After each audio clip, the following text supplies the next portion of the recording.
Piispan tarkastus on piispan perustyötä. Piispan tarkastuksilla on jo pitkä historia satojen vuosien takaa ja ne ovat kehittyneetkin vuosikymmenten ja satojen varrella monella lailla.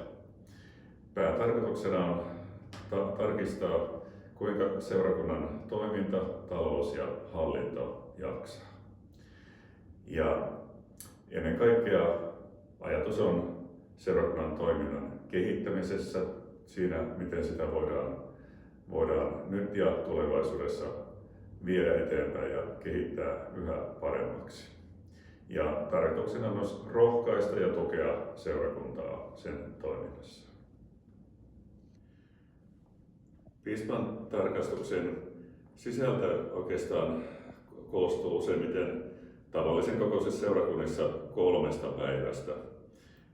Perjantai, lauantai, sunnuntai. Perjantai pitää usein sisällään monenlaisia vierailuja kouluihin, laitoksiin, yrityksiin ja siinä saattaa olla yhteinen seurakuntailta vielä päivän päätteeksi. Lauantai-päivä puolestaan työskennellään ensiksi työntekijöiden kanssa ja sen jälkeen myös luottamushenkilöt tulevat mukaan. Ja iltapäivä päättyy siihen sellaisen yleiseen seurakuntaneuvotteluun, jossa seurakuntalaiset voivat olla myös mukana kertomassa kokemuksiaan ja toiveitaan ja ajatuksiaan seurakunnan toiminnasta.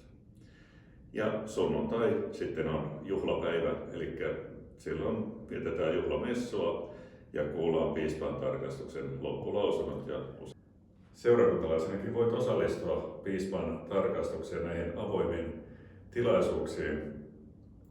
Ja monelle ne ovatkin sellaisia mieleenjääviä hetkiä, koska se on kuitenkin vain noin kerran 10 vuodessa seurakunnassa. Jotkut lapset muistavat myöhemminkin, kun piispa vieraili heidän koulussaan piispan tarkastuksen yhteydessä. Tervetuloa mukaan näihin yhteiseen piispan tarkastuksen tilaisuuksiin oman seurakunnan tarkastuksen yhteydessä.